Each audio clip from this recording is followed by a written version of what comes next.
भारत के पश्चिमी राज्य राजस्थान में बधारा के पास एक छोटा सा गांव है अजीतपुरा। पहली नज़र में ये गांव किसी आम गांव की तरह लगता है। सब ठीक ठाक, सीधे साधे लोग, अपने अपने काम करने वाले। पर जब इस गांव को करीब से देखा जाए तो इस गांव में एक अजीब सा राज छुपा हुआ है। कुछ है ऐसा जो इस गांव पे एक श्राप बन के मंडरा रहा है। पिछले कई सालों से एक अजीब सी और बेहद भयानक घटना हो रही है इस गांव में। हर अमावस्या को गांव में एक शैतानी साया निकलता है जो लोगों को उनके नाम से बुलाता है। पर किसी ने अगर जवाब दिया तो या तो वो हमेशा के लिए पागल हो जाता है, या फिर हमेशा के लिए लापता, या फिर उसकी लाश किसी नारियल के पेड़ के पास मिलती है। शाम होने को है और गांव के बीचों बीच कुछ लोग बैठ के कुछ खास और गंभीर बातचीत कर रहे हैं। ऐसा लग रहा है जैसे किसी बहुत जरूरी काम की तैयारी हो रही हो। चलो भाई, अब रात होने वाली है। पता है ना आज अमावस्या है। हाँ पता है। अब चलते हैं घर। ना जाने किस मनहूस घड़ी में हमारे गांव को ये श्राप लग गया। श्राप? कैसा श्राप? आप लोग भी ना कैसी कैसी बातों पर विश्वास करते हैं। ये बात कही है मनीष ने, जो कि कल ही अपने शहर से इस गांव आया है अपने दादा दादी के पास अपनी छुट्टियां बिताने। दादा दादी कई दिनों से उसे बोल रहे थे कि हमारे पास आओ और हमारे साथ वक्त गुजारो, इसीलिए वो कल ही शहर से अपने गांव आया है। पर उसे गांव के बारे में ज़्यादा कुछ नहीं पता। अरे मनीष भाई, तुम इस बात को हल्के में मत लो। गांव के कई लोग इस बात को झेल चुके हैं और झेल रहे हैं। तुम्हें पता भी नहीं है कितना भयानक है ये। पर आखिर होता क्या है? अरे कुछ नहीं होता। अब अपने अपने घर चलो सब। और हाँ मनीष, रात को कोई अगर आवाज दे तो घर के बाहर मत जाना बस। मुझे पता है तुम इन सब बातों पे विश्वास नहीं करते हो, लेकिन चोर लुटेरे भी तो हो सकते हैं ना गांव के आसपास, तो बाहर मत जाना बस। ऐसा कह के सब अपने अपने घर चले गए।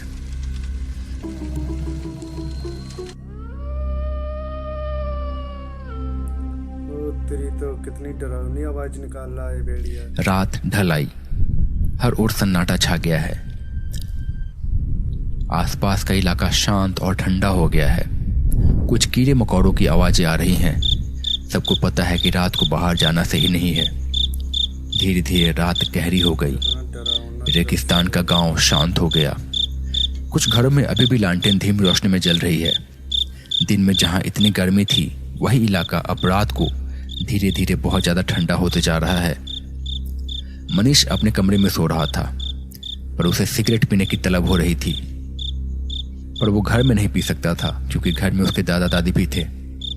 उसने बाहर ही जाके पीने का सोचा। रात को वो बाहर आया। बाहर आने के बाद उसे एक अजीब सी रोने की आवाज सुनाई दी। उसने देखा कि थोड़ी दूर पे एक करीब 8-10 साल का बच्चा बैठा हुआ है और बड़ी जोर जोर से रो रहा है। वो थोड़ी दूर आगे बढ़ा और मनीष ने उससे पूछा, कौन हो तुम और यहाँ क्या कर रहे हो? वो बच्चा फिर भी रोते रहा, पर अब धीरे धीरे कुर्राने भी लगा। मुक्ति मुक्ति मुक्ति मुक्ति चाहिए। मनीष और आगे जाने लगा। उसकी धड़कन तेज हो गई थी। मन में उसे गांव वालों की बात याद आ रही थी, पर उसके मन में उत्सुकता थी। वो जानना चाह रहा था कि आखिर कौन है और वहां पे क्यों है, क्यों रो रहा है। जैसे ही वो पास पहुंचा, वो बच्चा अचानक से मुड़ा। उसे देख के मनीष के होश उड़ गए। वो कोई बच्चा नहीं था, बच्चे के जैसा दिखने वाला एक बौना था। शायद यही वो शैतान था जिसके बारे में लोग बात कर रहे थे। उसके हाथ पैर बहुत ज्यादा बड़े थे और बाल भी बड़े थे। सिर और मुंह बड़ा सा था और बहुत भयंकर था। मनीष ने उसे देखा और उसकी चीख निकल गई और वो वहीं पे बेहोश हो गया। जब उसकी आंखें खुली तो उसके दादा दादी उसे घेर के खड़े थे। उन्होंने उससे पूछा कि क्या हुआ, पर मनीष ने बताया कि शायद कमजोरी की वजह से उसे चक्कर आ गया। उसके दादा दादी ने भी बात को नजरअंदाज कर दिया। पर अगले दिन से उसकी तबीयत बहुत ज्यादा खराब रहने लगी। उसे लगने लगा कि हमेशा उसके सर में दर्द रहता है, बदन अकड़ा हुआ लगता है। धीरे धीरे मनीष बहुत ज्यादा कमजोर होने लगा। उसने खाना पीना भी बंद कर दिया। धीरे धीरे उसे देख के ऐसा लगने लगा जैसे वो झुकता जा रहा है। उसका कद धीरे धीरे कम होते जा रहा है। मनीष के दादा दादी सोच में पड़ गए। उन्हें समझ में आ गया था कि कुछ तो गड़बड़ है उसके साथ। उन्होंने पास के गांव से डॉक्टर को बुलाया। डॉक्टर ने देखा और कहा, समझ में नहीं आ रहा कि क्या हुआ इसे। सब चीजें नॉर्मल है, सारे रिपोर्ट भी सही आए हैं, पर फिर भी इसकी हालत इतनी ज्यादा खराब क्यों हो रही है। खैर, इसका ख्याल रखिए। कुछ दवाई लिख देता हूँ, समय पे देते रहिएगा। मैंने इसके लिए कुछ और भी टेस्ट लिखे हैं, वो करा लीजिए। मुझे उम्मीद है कि शायद इन दवाओं से ही ठीक हो जाएगा, वरना आगे के टेस्ट देखने पड़ेंगे। ऐसा कह के डॉक्टर वहां से चला गया। मनीष के दादा दादी उसे देखते रह गए। अगले दिन उसके दादा ऐसे ही सुबह सुबह गांव के सरपंच के साथ बैठे हुए थे। गांव में अक्सर लोग एक दूसरे के पास बैठ के बातें किया करते थे। सरपंच जी, मेरे पोते की तबीयत बहुत ज्यादा खराब हो गई है। समझ में नहीं आ रहा है कि क्या करूं। डॉक्टर को दिखाया, वैद्य को दिखाया, पर उन्हें भी समझ में नहीं आ रहा है।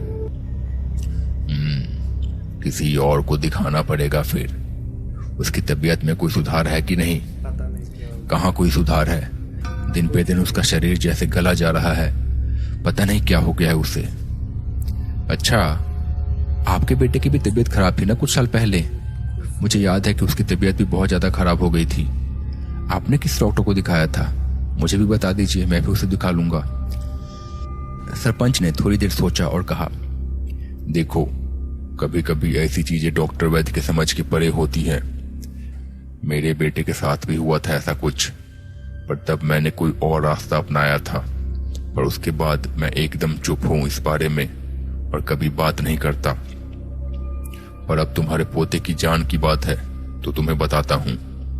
गांव के दक्षिणी कोने पे एक तांत्रिक है। आज रात को उसके पास चलेंगे। हो सकता है वो कुछ मदद कर दे। मेरे बेटे की भी जान उन्होंने बचाई थी। तांत्रिक बाबा। एक छोटे से मकान में एक लड़का बिस्तर पे पड़ा हुआ है। उसकी हालत बहुत ज्यादा खराब लग रही है। आंखों के नीचे अंधेरा छा चुका है। बदन कमजोर होते जा रहा है। सांस लेने में भी तकलीफ हो रही है, पर अभी भी जिंदा है। उसी कमरे में कुछ देर के बाद एक बूढ़ा आदमी आया और सामने बैठ गया। ना जाने क्या हो गया है तुम्हें। अब एक तू ही तो है मेरा इस दुनिया में। तेरे बिना जीने का क्या मतलब। मैं तुझे कुछ नहीं होने दूंगा। चाहे मुझे कुछ भी करना पड़े, मैं तुझे कुछ भी नहीं होने दूंगा। इसके बाद उस बूढ़े ने चुपचाप कुछ सोचा और चुपचाप फिर वहां से निकल पड़ा। रात के सन्नाटे में धीरे धीरे चलता हुआ गांव के दूसरे छोर पे पहुंचा, जहां एक छोटी सी झोपड़ी है। उसके अंदर से थोड़ी सी रोशनी आ रही है और साथ ही में कुछ मंत्रों की आवाज भी आ रही है। वो बूढ़ा इधर उधर देख के चुपके से अंदर चला गया। उसने देखा कि झोपड़ी के अंदर एक आदमी बैठा हुआ है। उसके सामने मोमबत्तियां जल रही हैं और कुछ निशान बनाए हुए हैं। एक नरमुंड भी रखा हुआ है वहां पे। पास में ही कुछ और सामान भी रखा हुआ है। वो आदमी किसी तांत्रिक के जैसे लग रहा है। ऐसा लग रहा है जैसे किसी बहुत ही गंभीर सिद्धि में लीन है। बुढ़े ने उसके पास जाके कहा, महाराज महाराज महाराज, मदद कीजिए महाराज। बड़ी मुसीबत में हूँ। मेरा सब कुछ लुट जाएगा। बचा लीजिए महाराज, बचा लीजिए। हमारे चैनल को सब्सक्राइब। उस तांत्रिक ने अपने आंखें खोली और बोला, कहां से आया है? महाराज, अजीतपुरा का ही रहने वाला हूँ। आपके गांव का ही हूँ महाराज। बचा लीजिए महाराज। तांत्रिक ने उसकी बात सुनी और फिर आंखें बंद करके धीमी आवाज में कुछ मंत्र पढ़ा। फिर अपने आंखें खोली। मैं समझ गया कि तू यहाँ पे क्यों आया है, लेकिन मुश्किल है, बहुत अधिक मुश्किल है। तेरा बेटा सच में बीमारी से ग्रसित है और अब बस कुछ ही सांसें बची हुई हैं उसकी। इसमें मैं क्या करूं? डॉक्टर वैद्य को नहीं दिखाया? दिखाया महाराज, सबको दिखाया। जयपुर से दिल्ली हर जगह लेके गया। आधे से ज्यादा खेत बेच दिए इलाज में, लेकिन सभी ने हाथ खड़ा कर दिया। अब बस आपका ही सहारा है महाराज, बचा लीजिए। तांत्रिक ने फिर कुछ और सोचा और कहा, देख, तेरा बेटा अंतिम सांसें ले रहा है। इसकी जीवन शक्ति खत्म हो रही है। एक काम मैं कर सकता हूँ, लेकिन ये प्रकृति के नियम के खिलाफ है और ये तामसिक तंत्र है। महाराज दया कीजिए, मेरे बच्चे को बचा लीजिए। मैं जो कुछ भी हो करूंगा आपके लिए, बस बचा लीजिए उससे। अभी उसने दुनिया भी नहीं देखी है ठीक से।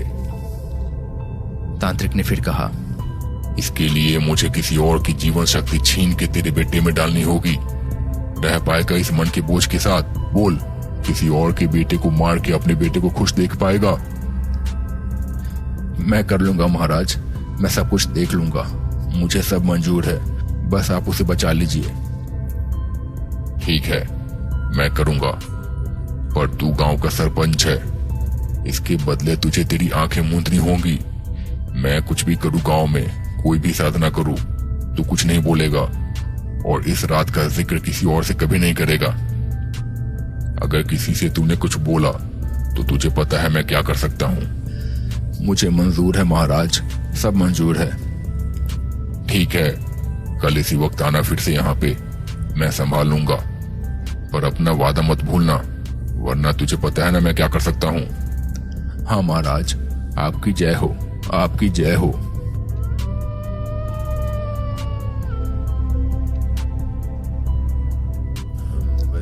रात खामोश हो चुकी है। तांत्रिक अपनी झोपड़ी में बैठ के कुछ ऐसे ही मंत्र पढ़ रहा है। उसके पास मोमबत्तियां जल रही हैं और पास में ही एक हरे रंग का नारियल रखा हुआ है। उस नारियल पे कुछ धागे बंधे हुए हैं और काले रंग से तिलक लगाया हुआ है। कुछ देर के बाद तांत्रिक झोपड़ी से बाहर निकल आया, नारियल हाथ में लेके, एक ऐसे घर की तलाश में जिसमें कोई अकेला आदमी रहता हो और जो स्वस्थ हो। कुछ दूर टहलने के बाद वो एक घर के पास पहुंचा। ये घर टिंकू बौने का था। गांव के लोगों ने इसे पूरी तरह से अपनाया नहीं था और उसके माता पिता नहीं थे। अपने छोटे से घर में वो अकेला रहता था। तांत्रिक घर के पास पहुंचा और एक अलग आवाज में उसने बुलाया, टिंकू, टिंकू सुनो, आओ तो बाहर। कुछ देर में टिंकू बाहर आया। जैसे ही वो बाहर आया, उस तांत्रिक ने उस पर कुछ राख फेंकी और टिंकू गिर पड़ा। फिर तांत्रिक ने मौका देख के उसका गला रेत दिया और फिर नारियल को उसके पास लेके गया। फिर वो चुपचाप अपनी झोपड़ी में लौट आया। उसके कुछ ही देर में गांव का सरपंच वहां पहुंचा। ये लो नारियल, इसे अपने बेटे के पास लेके जाओ, इसका पानी अपने बेटे को पिला देना, वो ठीक हो जाएगा, पर अपना वादा मत भूलना। सरपंच ने नारियल ले लिया और ले जाके अपने बेटे को पिलाया। अगले दिन से उसके बेटे की तबीयत ठीक हो गई, पर टिंकू बौने की लाश जाने कितने दिनों तक वहीं पड़ी रही। गांव के दक्षिणी कोने पे एक तांत्रिक है, आज रात को उनके पास चलेंगे, हो सकता है वो कुछ मदद कर दे। मेरे बेटे की जान भी उन्होंने बचाई थी। हाँ ठीक है, इस समय तो जो भी सहारा दिखे अच्छा है। रात फिर से घिर आई। सन्नाटे में धीरे धीरे वो लोग किसी तरह से तांत्रिक की झोपड़ी के पास पहुंचे। अपने साथ जैसे तैसे वो लोग मनीष को भी लेके गए थे। उनके साथ एक और आदमी भी था जो कि सरपंच का वफादार था। सरपंच झोपड़ी में गया। उसने देखा कि वो तांत्रिक चुपचाप झोपड़ी में बैठा हुआ है, पर अब वो थोड़ा बूढ़ा हो चुका है, बाल सफेद हो चुके हैं और थोड़ा कमजोर भी लग रहा है। महाराज, महाराज नमस्ते, कैसे हैं आप महाराज? तांत्रिक ने उन्हें देखा और कहा, कौन हो तुम और इस वक्त यहाँ क्या कर रहे हो? महाराज, आपको याद होगा कुछ साल पहले मैं आपके पास आया था। मेरे बेटे की तबीयत बहुत ज्यादा खराब थी, आपने उस वक्त मेरी मदद की थी। हाँ, याद आया मुझे, पर मुझे ये भी याद है कि तुम्हारे बेटे को बचाने के लिए मुझे क्या करना पड़ा था, पर अब मैंने ये सब छोड़ दिया है। उस दिन के बाद से इतने साल मैं जैसे तैसे बचते आ रहा हूँ, खुद मैं उससे छुपता फिरता हूँ। वो आत्मा मेरी तलाश में है। चले जाओ यहाँ से, चले जाओ। पर महाराज, मेरे पोते को देख तो लीजिए एक बार, मैं उसे लेके आया हूँ साथ में। तभी उस कमरे में एक आदमी मनीष को लेकर दाखिल हुआ। तांत्रिक ने उसे देखा और सहम गया। दूर करो उसे, दूर करो इसे, हटाओ इसे, ले जाओ इसे यहाँ से। ये मुझे नहीं छोड़ेगा, ये मुझे नहीं छोड़ेगा। भगाओ इसे यहाँ से, भगाओ। सरपंच और मनीष के दादा को समझ में नहीं आया कि क्या हो रहा है, पर धीरे धीरे सब साफ हो गया। धीरे धीरे मनीष के कंधे पे उन्हें कुछ नजर आने लगा, एक बेहद भयानक सा बौना शैतान। उन सबको समझ में आ गया था कि उसी की वजह से मनीष की तबीयत शायद खराब थी। वो तांत्रिक को देख के घुर्राने लगा और कुछ बड़बड़ाने लगा, बदला बदला। फिर अचानक से वो तांत्रिक की ओर झपटा और पल भर में ही उसने तांत्रिक को मार डाला और उसके बाद वो हवा में ही कहीं घुल गया। शायद उसका बदला पूरा हो गया था और शायद इसी के साथ उसे मुक्ति मिल गई थी। मनीष को भी अचानक से बेहतर महसूस होने लगा और उसके बाद गांव में कोई भी घटना नहीं घटी। शायद इसी के साथ बरसों पहले जो तांत्रिक ने बौने के साथ गलत किया था उसकी भरपाई हो गई थी। तो दोस्तों, कैसा लगा आपको ये वीडियो? अगर ये वीडियो पसंद आया है तो प्लीज चैनल को सब्सक्राइब करके बेल नोटिफिकेशन दबा के ऑल पर कर लें और वीडियो को लाइक करना ना भूलें और कमेंट में बताएं कि कैसी लगी आपको ये कहानी और यह कहानी आप कहाँ से देख रहे हैं और आपका नाम क्या है, और बताइए कि नेक्स्ट वीडियो किस स्टेट पे बनाऊं। मैं मिलता हूं बहुत जल्द एक नई कहानी के साथ। तब तक के लिए बाय बाय, अपना ख्याल रखिए।